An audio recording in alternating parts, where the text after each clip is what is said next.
ஒரு நல்ல சேலரி இருக்கிற மாதிரி ஜாப் எல்லாருமே எக்ஸ்பெக்ட் பண்ணுவோம். ஸோ அந்த மாதிரி ஒரு நல்ல சேலரி ப்ளஸ் நல்ல ஒரு கெரியர் growth இருக்கிற ஒரு ஜாப் வேணும் அப்படின்னா, நீங்க தாராளமா மெடிக்கல் கோடிங் சூஸ் பண்ணலாம். Hello everyone, welcome back to Midcode Navigator. இன்னைக்கு இந்தியாவில் இருக்க one of the biggest problem என்ன அப்படின்னா, நம்பர் ஆஃப் கிராஜுவேட்ஸ் இருக்கும், பட் ஜாப் கிடைக்கிறது ரொம்ப கஷ்டம். ஸோ நீங்கள் ஜாப் சர்ச் பண்ணிட்டு இருக்கீங்க அப்படின்னா இந்த வீடியோவை ஸ்கிப் பண்ணாமல் பாருங்கள். So first what is medical coding அப்படின்னு பார்த்துடலாம். கோடிங்னா C++, ஜாவா, பைத்தான் இந்த மாதிரி ப்ரோக்ராமிங் லாங்குவேஜஸ்லாம் கற்றுக்கிட்டு ஓனாக ப்ரோக்ராம் எழுதுகிற மாதிரிலாம் இருக்காது. இதுக்குன்னே செப்பரேட்டாக புக்ஸ் இருக்கும். எல்லாமே அந்த புக்லேயே இருக்கும். அதை பார்த்து நம்ம அந்த கோடை எடுத்து கரெக்டாக அந்த பேஷண்ட் மெடிக்கல் ரெக்கார்டுக்கு மேட்ச் ஆகிற மாதிரி அசைன் பண்ண போகிறோம். இதுதான் நம்மளோட ஒர்க்கு. ஸோ சிம்பிளாக சொல்லணும் அப்படின்னா, பேஷண்ட்டோட மெடிக்கல் ரெக்கார்டை கோட்ஸாக கன்வெர்ட் பண்ணுறது தான் மெடிக்கல் கோடிங். எதுக்காக மெடிக்கல் கோடிங் பண்ணுறோம், இதோட பர்பஸ் என்ன? ஸோ இந்தியாவில் மோஸ்ட்லி நம்ம இப்போ ஹாஸ்பிட்டல் போகிறோம் அப்படின்னா, நமக்கு என்ன ப்ராப்ளமோ அதை டாக்டர்கிட்ட போய் சொல்லிவிட்டு அவர் ட்ரீட்மெண்ட் கொடுத்த உடனே ஃபீஸ் பே பண்ணிவிட்டு வந்துடுவோம்.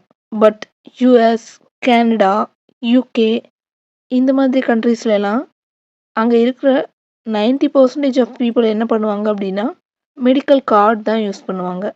தட் மீன்ஸ் ஹெல்த் இன்சூரன்ஸ் கார்டை ஸ்வைப் பண்ணிட்டு போயிடுவாங்க. ஈவன் ஒரு சின்ன ப்ராப்ளம்லேருந்து மேஜர் சர்ஜரி வரைக்கும் மோஸ்ட்லி இன்சூரன்ஸ் கார்டு தான் யூஸ் பண்ணுவாங்க. இந்தியாவிலையும் நிறைய இன்சூரன்ஸ் இருக்குது, லைக் ஸ்டார் ஹெல்த் இந்த மாதிரி இன்சூரன்ஸ்லாம் இருக்குது. பட் நாம் ஒன்லி அஃபோர்ட் பண்ண முடியாத ட்ரீட்மெண்ட்ஸ்க்கு தான் யூஸ் பண்ணுவோம். ஸோ இப்படி இன்சூரன்ஸ் கார்டு யூஸ் பண்ணும்போது டாக்டருக்கு எப்படி பேமெண்ட் போகும்? இங்கே தான் மெடிக்கல் கோடரோட ரோலு தேவைப்படும்.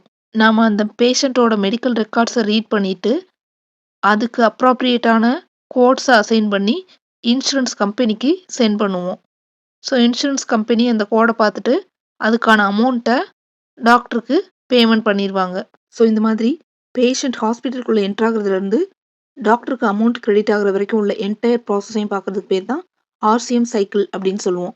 ஸோ இதில் நிறைய ஸ்டெப்ஸ் இருக்குது. அதில் one of the major important parts தான் medical coding. I hope you are clear now. So இதில் ஃபர்ஸ்ட் ப்ராசஸ் என்ன அப்படின்னா, patient registration, next insurance eligibility verification. Next is about patient encounter or visit. Then medical transcription. Next is medical coding, and then demo entry and charge entry. Next step is claim submission. Next is insurance adjudication process. Next payment posting, and then denial management and AR follow-up. So revenue cycle begins when the patient makes the appointment and ends with successful collection of payment. That's all about today's video. Stay tuned for upcoming videos and subscribe to Midcode Navigator for regular CPC exam practice and medical coding career guidance. Thank you for watching. Bye bye.